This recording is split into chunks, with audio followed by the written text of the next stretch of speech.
Hello students, कैसे हैं आप लोग। स्वागत है एक बार फिर से आपके अपने यूट्यूब चैनल AKIT सॉल्यूशन में।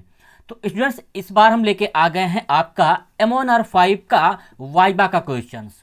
तो आज हम जानेंगे M1R5 अर्थात आपके फर्स्ट वाले पेपर जिसका नाम है IT टूल्स, उसमें कैसे कैसे क्वेश्चंस एग्जामिनर्स के द्वारा पूछे जाते हैं। तो चलिए देर ना करते वीडियो को शुरू कर लेते हैं। तो स्टूडेंट्स, सबसे पहले अगर आप देखें तो यहाँ पे मैंने सबसे पहला आपका क्वेश्चन रखा हुआ है कि सबसे पहले आपका नाम पूछा जाता है कि आपका नाम क्या है। ठीक है, तो यहाँ पे आप अपना नाम बताएंगे। इसके बाद दूसरा क्वेश्चन आपसे पूछा जा सकता है कि आप कौन सा पेपर देने आए हैं। तो यहाँ पे चूंकि पेपर्स अलग अलग चारों पेपर्स होते हैं, तो जिस भी पेपर में आप पेपर देने जाएंगे तो उस पेपर का नाम पूछा जा सकता है। अब वो नाम आप हो सकता है आप मॉड्यूल वाइज बता सकते हैं कि M1R5 है, M2R5 है, या फिर आप ये बता सकते हैं कि उस पेपर का पूरा नाम क्या है। जैसे मान लीजिए आप M1 देने आए हैं तो M1 का पूरा नाम क्या है, IT tools and networks basics. तो इस तरीके से आपको पूरा नाम बताना होगा। नेक्स्ट अगर आप देखें तीसरा क्वेश्चन, तो तीसरा क्वेश्चन मैंने यहाँ पे रखा हुआ है कि आपके थ्योरी वाले पेपर में कितने नंबर सही हैं। तो बहुत से एग्जामिनर्स ये जानना चाहते हैं स्टूडेंट से कि स्टूडेंट जो आ रहे हैं प्रैक्टिकल देने तो उन्होंने कितना नंबर सही किया हुआ है। ठीक है, तो यहाँ पे ये क्वेश्चन आपका बन सकता है। जैसे मान लीजिए जो भी आपने क्वेश्चन दिया होगा, पेपर दिया होगा, उसमें आपको पता होगा कि आपने कितने नंबर का क्वेश्चन वगैरह सही किया होगा, अपने पेपर से मिलाया होगा। तो यहाँ पे आप 50 नंबर बता सकते हैं, 60 नंबर बता सकते हैं, जितना भी आप बताएंगे उसी के हिसाब से हो सकता है एग्जामिनर आपसे क्वेश्चन आसान या सही पूछे, या हो सकता है एग्जामिनर आपको पास भी कर सकते हैं। नेक्स्ट अगर आप देखें यहाँ पे अगला जो क्वेश्चन मैंने रखा हुआ है कि आपके पहले वाले पेपर में वेटेज कितना है। अब वेटेज निकालना आपको आना चाहिए, क्योंकि जो पूरा का पूरा आपका रिजल्ट आएगा वो वेटेज के हिसाब से आएगा। जैसे मान लीजिए आप बता दिए 50 नंबर आपने पाया हुआ है, ठीक है, क्वेश्चन आपने सही किया हुआ है, तो उस 50 का वेटेज आपको निकालना है। तो वेटेज का मतलब क्या होगा, 60% आपको इसको निकालना होगा। अगर आप इसका 60% निकालेंगे तो इसमें आपको मिलेगा 30 का। ठीक है, यहाँ पे 30 का आपको वेटेज हो जाएगा। तो ये आपका वेटेज भी पूछा जा सकता है आपके एग्जाम के पॉइंट ऑफ व्यू से, और जो भी आपके एग्जामिनर होंगे वो पूछ सकते हैं कि आप वेटेज कितना पाए हैं। नेक्स्ट अगर आप देखें यहाँ पे, तो यहाँ पे पूछा जा सकता है कि आपका सभी पेपर का नाम बताइए। क्योंकि सभी को पता है कि O लेवल में कितने पेपर होते हैं। यहाँ पे अगर आप देखें तो उसमें मैंने ऐड किया हुआ कि O लेवल में कितने पेपर होते हैं। बहुत से बच्चों को ये भी नहीं पता होता है कि O लेवल में पेपर कितने होते हैं। O लेवल में नाम तो लिखवा लेते हैं, बट वो जो है कभी क्लास नहीं करने जाते हैं, या ऐसे बच्चे जो डायरेक्ट फॉर्म वगैरह भर देते हैं, उनको आइडिया ही नहीं होता कि पेपर कितने होते हैं। ठीक है, तो 4 पेपर होते हैं और आपके 4 प्रैक्टिकल होते हैं इसमें। इसके बाद अगर आप नीचे देखें तो यहाँ पे मैंने लगाया हुआ एक और क्वेश्चन कि सभी पेपर्स के नाम बताइए। तो एग्जामिनर आपको सभी पेपर का नाम पूछ सकता है। ठीक है, पहला पेपर तो आपका पूछेगी, अर्थात जो आप क्वेश्चन देने जा रहे हो, जिस पेपर का प्रैक्टिकल देने जा रहे हो उसका तो पूछेगा ही पूछेगा, साथ में आपका चारों पेपर का भी नाम पूछा जा सकता है आपसे। उसी तरीके से अगर आप अगला क्वेश्चन देखें तो सभी फुल फॉर्म्स और सभी शॉर्टकट्स की मैंने यहाँ पे रखा हुआ है। तो अभी मैं लास्ट में सभी फुल फॉर्म और सभी जो शॉर्टकट की हैं आपके इंपॉर्टेंट वाइवा के पॉइंट ऑफ व्यू से, वो मैं अभी आपको डिस्कस करूंगा। नेक्स्ट अगर आप नीचे देखें तो अगला क्वेश्चन आपका पूछा जा सकता है कि डेटा क्या होती है। ठीक है, तो डेटा जो आपका होता है वह एक प्रकार का रॉ इन्फॉर्मेशन वगैरह होता है। मतलब कोई भी डेटा अगर दी गई है वो एक कंप्लीट इन्फॉर्मेशन नहीं होती है किसी चीज के बारे में। नेक्स्ट अगर आप अगला क्वेश्चन देखें तो यहाँ पे अगला क्वेश्चन आपसे पूछा जा सकता है कंप्यूटर के फादर कौन है। ठीक है, तो सभी को पता होगा चार्ल्स बेबेज। नेक्स्ट अगर आप आगे देखें तो कंप्यूटर में कितनी जनरेशन है, तो सभी को पता होगा कंप्यूटर में 5 जनरेशन होती है। अब इस 5 जनरेशन में जो अलग अलग चीजें यूज की गई हैं, जैसे अगर आप पहले जनरेशन की बात करें तो पहले जनरेशन में वैक्यूम ट्यूब यूज किया गया है, दूसरे में आपका किया गया है ट्रांजिस्टर, तीसरे में आपका IC यूज किया गया है, चौथे में माइक्रो प्रोसेसर किया गया है। तो इस तरीके से भी क्वेश्चंस आपके पूछे जा सकते हैं एग्जामिनर के द्वारा। तो इस जनरेशन को पूरा अच्छी तरीके से आप क्या कर लेंगे, तैयार कर लेंगे। साथ ही साथ किस जनरेशन में क्या कंप्यूटर्स यूज किए गए थे यह भी पूछा जा सकता है। नेक्स्ट अगर आप अगले क्वेश्चन को देखें तो यहाँ पे अगला क्वेश्चन से मैंने लिया हुआ है कि किन्हीं 5 इनपुट और आउटपुट डिवाइस के नाम आपको बताने होंगे। ठीक है, तो इनपुट डिवाइस जो भी होती हैं उनके नाम और आउटपुट डिवाइस जो भी होती हैं उनके नाम, ये आपको क्या कर लेना है, याद करके जाना है। जैसे अगर आप इनपुट की बात करें तो माउस हो गया, कीबोर्ड हो गया, ठीक है ना, जॉयस्टिक हो गया, आपका OMR, OCR, BCR, ऐसे कई सारे होते हैं, 15-20 होते हैं। तो उनमें से आप 5-7 याद करके जा सकते हैं। उसी तरीके से यहाँ पे जो आउटपुट डिवाइस है, तो आउटपुट डिवाइस का भी आपको नाम याद रखना है, चाहे वो मॉनिटर हो गया, प्रिंटर हो गया, प्लॉटर हो गया, स्पीकर हो गया, साउंड हो गया, इस तरीके से आप उनका नाम याद रख लीजिए। नेक्स्ट अगर आप आगे देखें तो यहाँ पे नोटपैड का टाइटल नेम क्या होता है। चूंकि हम लोग जो बेसिक पढ़ते हैं, फंडामेंटल पढ़ते हैं, तो उसमें आपको बेसिकली जो है आपको नोटपैड, वर्डपैड, पेंट वगैरह ही पढ़ाया जाता है। तो बहुत से बच्चों को ये थोड़ा सा अटपटा लगता है या आसान लगता है कि इससे क्वेश्चन एग्जामिनर नहीं पूछ सकते हैं, तो एग्जामिनर्स कुछ भी क्वेश्चन आपसे पूछ सकते हैं। तो इसीलिए जो है आप नोटपैड का टाइटल नेम क्या होता है उसको आप याद रख सकते हैं, और साथ ही साथ नोटपैड का एक्सटेंशन नेम क्या होता है ये भी आप याद रख सकते हैं। अगला है वर्डपैड का टाइटल नेम क्या होता है। नोटपैड और वर्डपैड के टाइटल नेम अलग अलग होते हैं, ये नहीं कि सेम होते हैं, और दोनों का एक्सटेंशन नेम भी आप याद कर लीजिएगा कि दोनों का एक्सटेंशन नेम क्या होता है। नेक्स्ट अगर आप इस क्वेश्चन को देखें तो नोटपैड और राइटर में अंतर क्या होता है ये आपसे पूछा जा सकता है। तो नोटपैड जो होता है आपका बेसिकली सॉफ्टवेयर होता है टेक्स्ट एडिटर का, और ये जो आपका राइटर होता है ये थोड़ा सा एडवांस सॉफ्टवेयर होता है, जिसमें आप एडिटिंग वगैरह तो करते ही करते हैं, साथ में आप उसकी फॉर्मेटिंग वगैरह करना हो, या फिर आपको इसमें कुछ स्पेशल टूल्स वगैरह को यूज करना हो, जैसे मान लीजिए ऑटो करेक्ट फीचर हो गए, या फिर आपके स्पेलिंग वगैरह के फीचर्स हो गए, तो थोड़ा सा ये एडवांस हो जाता है। नेक्स्ट अगर आप अगले क्वेश्चन को देखें तो अलाइनमेंट कितने प्रकार का होता है और उसका शॉर्टकट की क्या होता है ये आपको याद होना चाहिए। नेक्स्ट अगर आप अगला क्वेश्चन देखेंगे तो मिनिमम और मैक्सिमम जूम साइज क्या होता है राइटर, इम्प्रेस और कैल्क में, ये आपको तीनों का याद रखना होगा कि मिनिमम और मैक्सिमम जूम साइज राइटर का। नेक्स्ट अगर आप देखें तो सुपर स्क्रिप्ट और सबस्क्रिप्ट क्या होते हैं, उनकी शॉर्टकट की से क्वेश्चंस पूछे जा सकते हैं, तो एक बार इन सबको भी देख लीजिएगा, सुपर स्क्रिप्ट क्या होता है और सबस्क्रिप्ट क्या होता है। चेंज केस क्या होता है और ये चेंज केस कितने टाइप्स के होते हैं, यहां से भी क्वेश्चंस आपके पूछे जाते हैं। आगे अगर आप देखें तो यहाँ पे आपको मिल जाएगा क्लोन फॉर्मेटिंग, कि क्लोन फॉर्मेटिंग क्या होती है ना। तो क्लोन फॉर्मेटिंग का जो काम होता है वो सिमिलर जो स्टाइल्स वगैरह होती हैं वो अलग अलग जगह अप्लाई करने के लिए यूज किया जाता है। उसी तरीके से आगे अगर आप देखें तो अगला क्वेश्चन मैंने यहाँ पे ऐड किया कि इन्फॉर्मेशन क्या होती है। डेटा के बाद इन्फॉर्मेशन भी क्वेश्चन बन सकता है कि इन्फॉर्मेशन क्या होती है। तो इन्फॉर्मेशन जो होती है एक मीनिंगफुल डेटा वगैरह होती है, जिससे आपको एक स्पष्ट इन्फॉर्मेशन मिलती है। अगला है कंडीशनल फॉर्मेटिंग क्या होती है। तो कंडीशनल फॉर्मेटिंग का जो यूज होता है कंडीशन के अकॉर्डिंग जो है फॉर्मेट करने के लिए यूज किया जाता है, ये आपका कैल्क में यूज होता है। उसी तरीके से अगला है क्लियर डायरेक्ट फॉर्मेटिंग क्या होती है। तो क्लियर डायरेक्ट फॉर्मेटिंग का जो काम होता है ये किसी भी फॉर्मेटिंग को हटाने के लिए यूज किया जाता है। अगला क्वेश्चन बनता है कि स्पेस और टैब में क्या अंतर हो सकता है। क्योंकि हम लोगों को अगर कोई स्पेस देना होता है तो स्पेस प्रेस करते हैं, अगर आपको टैब यूज करना हो तो क्या होगा। तो स्पेस और टैब में अंतर ये हो सकता है कि अगर आप टैब प्रेस करते हैं तो ये जो टैब होता है वह 5 स्पेसेस के बराबर होता है, ठीक है। नेक्स्ट अगर आप देखें अगला क्वेश्चन तो आस्की क्या होती है और आस्की का पूरा नाम क्या होता है, यहां से क्वेश्चंस आते हैं। अगला अगर आप क्वेश्चन देखेंगे तो डिलीट और बैक स्पेस में क्या अंतर होता है। बहुत से लोगों को यही नहीं पता होता है कि डिलीट क्या होती है और बैक स्पेस क्या होता है। अगर पता भी है तो लेकिन उन दोनों को अंतर आप लोगों को नहीं पता होता है। तो यहाँ पे बैक स्पेस का काम होता है वो लेफ्ट साइड में डिलीट करने का होता है, और डिलीट जो होता है वो राइट साइड में डिलीट करता है कर्सर के। नेक्स्ट अगर आप अगले क्वेश्चंस को देखें तो इसमें अगला जो क्वेश्चन दिया गया है नाइलेट का पूरा नाम आपको याद होना चाहिए। अब नाइलेट का पूरा नाम से क्या स्पष्ट है, क्योंकि आप जो एग्जाम दे रहे हो वह एग्जामिनेशन नाइलेट ही कंडक्ट करवाती है, तो आपको नाइलेट का पूरा नाम याद होना चाहिए। नेक्स्ट अगर आप आगे क्वेश्चन देखें तो यहाँ पे आपको पूछा जा सकता है कि फोल्डर बनाने की शॉर्टकट की क्या होती है। तो फोल्डर बनाने की जो शॉर्टकट की होती है कंट्रोल शिफ्ट और एन होती है, इसके माध्यम से आप बना लेते हैं। अगला जो क्वेश्चन मैंने रखा हुआ है ओरिएंटेशन के बारे में रखा हुआ कि ओरिएंटेशन क्या होता है, और साथ ही साथ ओरिएंटेशन कितने टाइप्स के होते हैं, और अलग अलग सॉफ्टवेयर्स में ओरिएंटेशन का क्या डिफॉल्ट मान होता है, क्या डिफॉल्ट होते हैं ओरिएंटेशन, ये आपको याद होने चाहिए। अगला है आपका डिफॉल्ट फॉन्ट नेम क्या होता है इम्प्रेस, कैल्क और राइटर में। तो जो फॉन्ट के नेम हैं, चाहे आप राइटर की बात करें, चाहे कैल्क की बात करें, चाहे इम्प्रेस की बात करें, ये आपको याद होने चाहिए। जैसे आपका लिबरेशन सेरिफ हो गया, लिबरेशन सैंस हो गया, ये सब आपको याद होने चाहिए।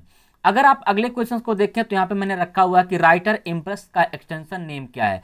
साथ ही साथ कैल्क का भी मैंने रखा हुआ है कि लिब्रे ऑफिस के जितने भी आपके सॉफ्टवेयर हैं, चाहे वो कैल्क हो गया, इम्प्रेस हो गया, राइटर हो गया, इन सब का एक्सटेंशन नेम आपको याद होना चाहिए।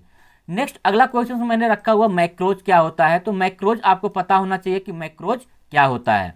अगले क्वेश्चन को अगर आप देखें तो यहाँ पे मैंने रखा हुआ कि ऑपरेटिंग सिस्टम्स क्या होते हैं, और साथ ही साथ ऑपरेटिंग सिस्टम से रिलेटेड और भी क्वेश्चंस आपसे पूछे जा सकते हैं कि ऑपरेटिंग सिस्टम कितने टाइप के होते हैं और ऑपरेटिंग सिस्टम के फंक्शंस क्या होते हैं।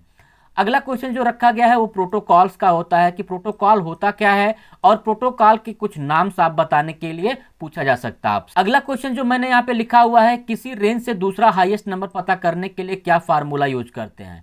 जैसे मान लीजिए कोई रेंज आपको दी गई है और उस रेंज में पूछा जाए कि आप बताइए सेकेंड हाईएस्ट नंबर कौन सा है, थर्ड हाईएस्ट नंबर कौन सा है, तो इसके लिए आपको कौन सा फार्मूला लगाना होता है ये आपको बताना होगा। क्योंकि सभी को ये पता होता है कि एक जो मैक्स फार्मूला होता है उससे हम लोग मैक्सिमम वैल्यू निकालते हैं, तो मैक्सिमम जो वैल्यू निकलती है वो फर्स्ट मैक्सिमम वैल्यू निकलती है, तो सेकेंड और थर्ड निकालने के लिए किसका यूज करते हैं। नेक्स्ट अगर आप अगले क्वेश्चंस को देखें तो यहाँ अगला क्वेश्चन मैंने रखा हुआ है कि डेटा वैलिडिटी क्या है। डेटा वैलिडिटी का मतलब डेटा वैलिडेशन से रिलेटेड है। अगर आप एक्सेल जानते होंगे तो एक्सेल में डेटा वैलिडेशन पूछा जाता है और यहाँ पे कैल्क में डेटा वैलिडिटी दिया हुआ है, जहाँ पे आपको रिस्ट्रिक्शन वगैरह मिल जाती है वहाँ से अपने सेल वगैरह को लगाने के लिए। अगला क्वेश्चन अगर आप देखें तो यहाँ पे दिया गया किसी सर्च इंजन के नाम और जो है ब्राउजर्स के नाम आपको बताने होंगे।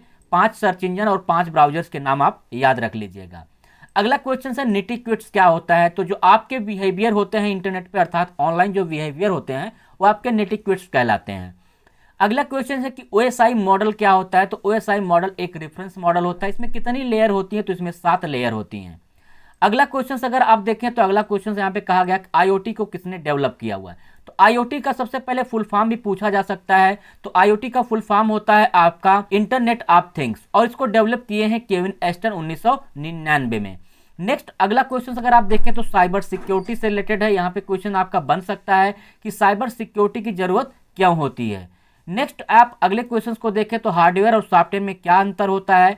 तो ये भी क्वेश्चन बन सकता है पहले कि हार्डवेयर क्या होता है और सॉफ्टवेयर क्या होता है, तब इन दोनों में अंतर आपका क्वेश्चन बन सकता है। अगला क्वेश्चन अगर आप देखें तो यहाँ पे बनेगा कि प्रिंटर क्या होता है और प्रिंटर कितने प्रकार के होते हैं। तो इम्पैक्ट और नॉन इम्पैक्ट 2 टाइप्स के प्रिंटर होते हैं जिसका काम होता है किसी भी सॉफ्ट कॉपी को हार्ड कॉपी में कन्वर्ट करना। अगला क्वेश्चन यहाँ पे मैंने रखा हुआ कंप्यूटर में जो एरर आती है उसको क्या कहते हैं। तो कंप्यूटर में जो एरर आती है उसको बग कहा जाता है। अगला क्वेश्चन यहाँ पे मैंने रखा हुआ कि नीबल कितने बराबर होता है। तो नीबल जो होता है आपका वो 4 बिट के बराबर होता है। 4 बिट बराबर क्या होता है, एक नीबल होता है। नेक्स्ट उसी तरीके से अगला क्वेश्चन है कि एक वर्ड जो होता है वो कितने बराबर होता है। तो एक वर्ड के लिए आपको 16 बिट की आवश्यकता पड़ती है। अगला क्वेश्चन यहाँ पे मैंने रखा है कीबोर्ड में जो F1 से लेकर के F12 तक जो बटन होती है उसको क्या कहते हैं। तो ये जो बटन होती है इस बटन को हम लोग कहते हैं फंक्शन की, ठीक है ना। उसी तरीके से और भी की के बारे में पूछा जा सकता है क्वेश्चन, जैसे आपका कंट्रोल की हो गई, शिफ्ट हो गई, ठीक है ना, उनको पूछा जा सकता है, अल्ट वगैरह को। उसी तरीके से कैप्स लॉक वगैरह जो हो गया आपका उससे भी पूछा जा सकता है क्वेश्चन वगैरह। नेक्स्ट आप अगले क्वेश्चन को अगर आप देखें तो यहाँ पे कहा गया कि परमानेंट डिलीट करने की शॉर्टकट की क्या होती है। तो परमानेंट डिलीट करने की जो शॉर्टकट की होती है वो होती है शिफ्ट के साथ डेल आप यूज करते हैं। अगला क्वेश्चन आपसे ये पूछा जा सकता है कि राइटर में कितने मेनू होते हैं। तो राइटर में जो मेनू होते हैं 10 या 11 होते हैं, आप इसको काउंट कर लीजिएगा कितने होते हैं। अगला क्वेश्चन पूछा गया है कि कंप्यूटर की ऐसी कौन सी विशेषता है जिसमें वह बिना थके, बिना रुके, बिना उबाऊपन के लगातार काम करता रहता है। तो उसको डिलीजेंसी बोला जाता है।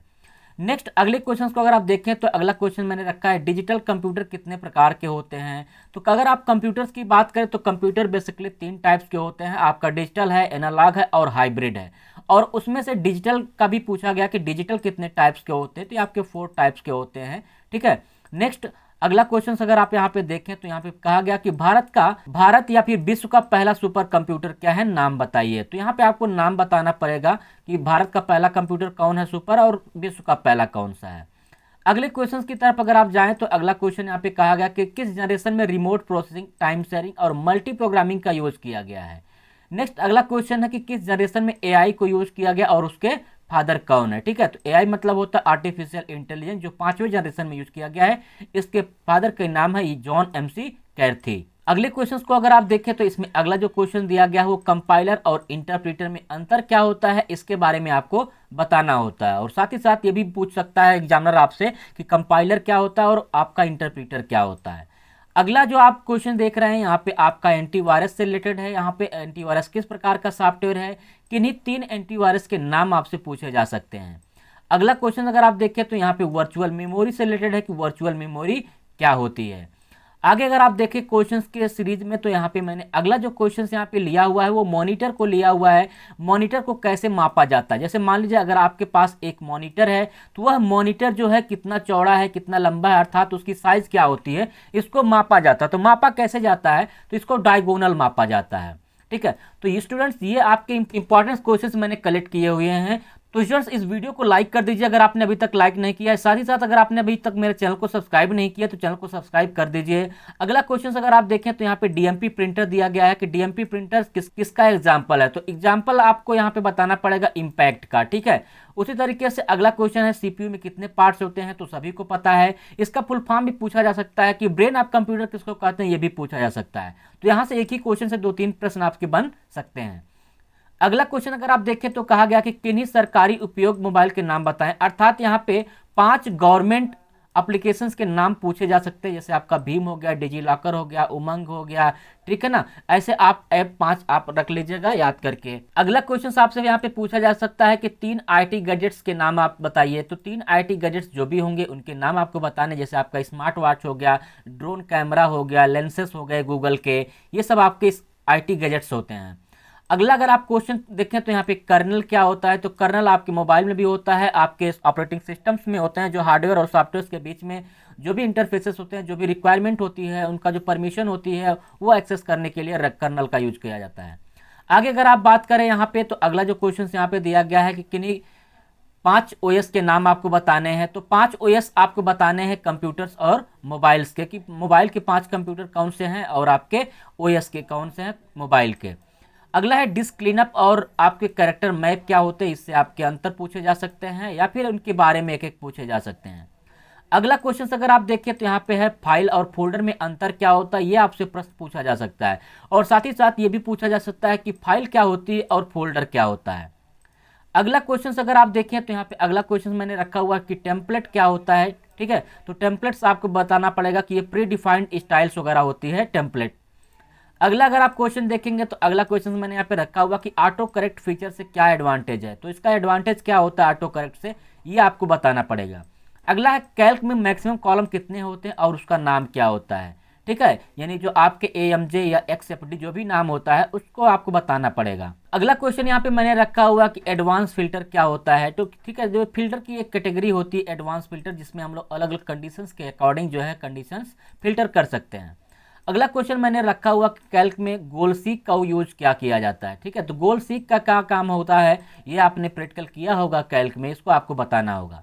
उसी तरीके से अगला है आपका कैल्क में सेल इंसर्ट करने से क्या होता है। अगर आपको एक सेल इंसर्ट करना हो तो क्या होगा, अगर आपको रो इंसर्ट करना हो तो क्या होगा, इसके बारे में आपको बताना होगा। अगला क्वेश्चन मैंने यहाँ पे रखा हुआ कि कैल्क में पाइवट टेबल का क्या यूज होता है। तो पाइवट टेबल जो होती है वो आपका किसी बड़े से बड़े डेटा को समराइज करके छोटा करने के लिए यूज किया जाता है। अगला क्वेश्चन अगर आप देखें तो एक अगला क्वेश्चन मैंने लिया हुआ कि इम्प्रेस में मास्टर स्लाइड क्या होती है। तो मास्टर स्लाइड का क्या यूज होता है, ये आपको यहाँ से बताना होगा, डिस्क्राइब करना होगा। अगला क्वेश्चन मैंने यहाँ पे लिया हुआ कस्टम स्लाइड शो क्या होता है। तो कस्टम स्लाइड शो के माध्यम से हम पर्टिकुलर किसी भी स्लाइड्स को रन करवा सकते हैं अलग अलग यहाँ से हिसाब से। अगला क्वेश्चन अगर आप देखें तो यहाँ पे मैंने वाइबा के लिए फुल फॉर्म्स को कलेक्ट किए हैं कि आपके एग्जामिनर जो हैं वो कौन कौन से फुल फॉर्म पूछे जा सकते हैं आपकी जो सिलेबस से रिलेटेड हैं।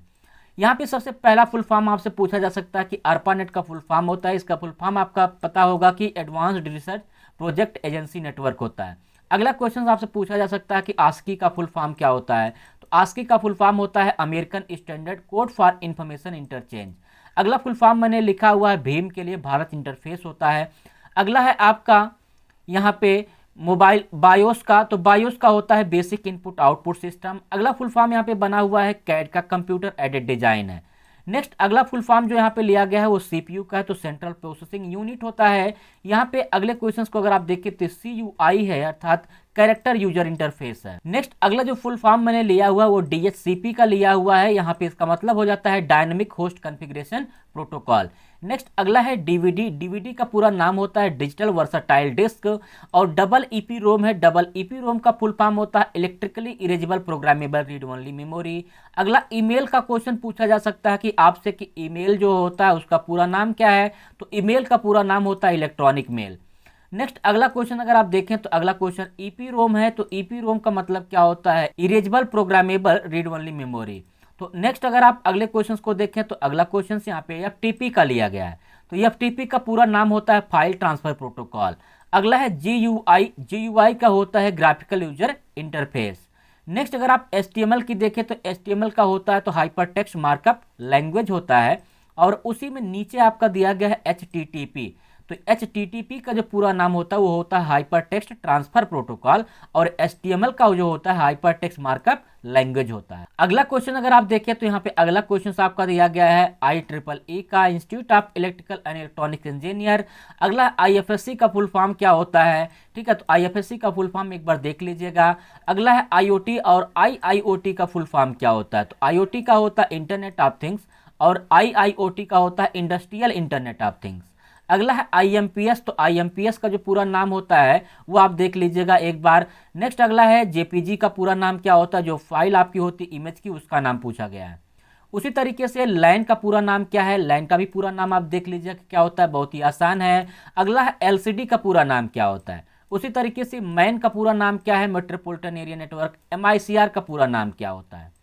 अगर आप आगे देखें तो मैंने मॉडर्न को भी यहाँ पे इंक्लूड किया है कि मॉडर्न का पूरा नाम क्या है। अब मॉडर्न के बाद जो है आपका नेफ्ट मैंने यहाँ पे रखा हुआ है, नेशनल इलेक्ट्रॉनिक फंड ट्रांसफर, इसका पूरा नाम हो गया। अगला है ओएमआर। ओएमआर का पूरा नाम होता है ऑप्टिकल मार्क रीडर। अगला है आपका ओआरएस। ओआरएस जो होता है ई हॉस्पिटल से रिलेटेड है, इसका पूरा नाम है ऑनलाइन रजिस्ट्रेशन सिस्टम। अगला है पॉस। पॉस का मतलब होता है पॉइंट ऑफ सेल। नेक्स्ट आप आगे देखें तो अगला जो क्वेश्चन है आपका रैम का है और रोम का है, बहुत ही आसान क्वेश्चन है, इसको आप देख लीजिएगा एक बार। और नेक्स्ट आपका यहाँ पे देखिए फुल फॉर्म जो मैंने रखा है क्यूआर का रखा है, जिसका नाम होता है क्विक रिस्पांस। अगला जो फुल फॉर्म मैंने रखा हुआ वो आरटीजीएस का रखा हुआ है, रियल टाइम ग्रॉस सेटलमेंट होता है। अगला है आपका एसएमटी, जिसका नाम है simple mail transfer protocol. Next अगला है आपका टीसीपी, जिसका मतलब होता है ट्रांसमिशन कंट्रोल प्रोटोकॉल। और अगला है इसमें यूसीई। यूसीई का मतलब होता है अनसॉलिसिटेड कॉमर्शियल ईमेल। और अगला है आपका उमंग। तो उमंग का जो मान मतलब होता है वो होता है unified mobile application for new age governance. Next अगर आप यूआईडीआई की बात करें तो इसको आप देख लीजिएगा, आपके आधार कार्ड पे ये मिल जाएगा, आधार कार्ड बनाने वाली ये संस्था है। अगला है यूपीआई का पूरा नाम क्या होता है? तो जिससे आप मोबाइल से पैसा ट्रांसफर करते हो आपका यूपीआई होता है, उसका पूरा नाम आप देख लीजिएगा। अगला जो क्वेश्चन लिया गया है वो आपका यूआरएल का लिया गया, यूनिफॉर्म रिसोर्स लोकेटर होता है। और यहाँ पे अगला है यूएसबी अर्थात यूनिवर्सल सीरियल बस होता है। अगला क्वेश्चन आपका यहाँ पे लिया गया USSD unstructured supplementary service data. तो स्टूडेंट्स अगर आपने अभी तक मेरे चैनल को सब्सक्राइब नहीं किया है तो चैनल को सब्सक्राइब कर लीजिए, क्योंकि मैं ऐसे ही इंपॉर्टेंट क्वेश्चंस आपके थ्योरी से रिलेटेड या फिर प्रैक्टिकल से रिलेटेड लेकर के आता रहता हूँ। साथ ही साथ इस वीडियो को दूसरों के साथ भी शेयर करिए, जिससे अगला आपका दोस्त भी क्या कर सके, एग्जाम को क्रैक कर सके।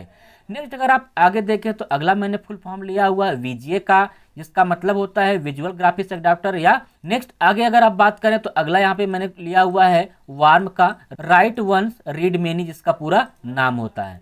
नेक्स्ट आप आगे अगर आप बढ़ें तो मैंने यहाँ पे कुछ शॉर्टकट की इसको कलेक्ट करके रखा हुआ है, जो आपके एग्जाम में पूछे जा सकते हैं।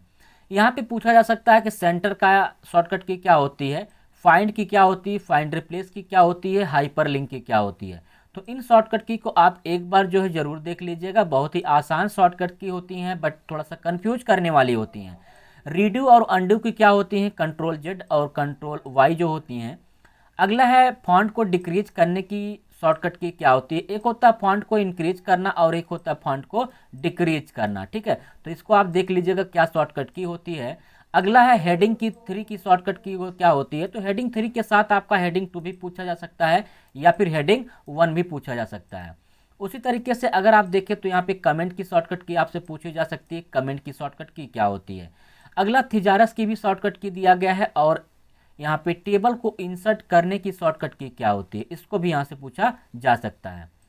अगला क्वेश्चन यहाँ पे नंबर लिस्ट और बुलेट लिस्ट अर्थात जो ऑर्डर लिस्ट और अनऑर्डर लिस्ट होती हैं, इनकी शॉर्टकट की क्या होती है, ये भी आपसे क्वेश्चन पूछा जा सकता है।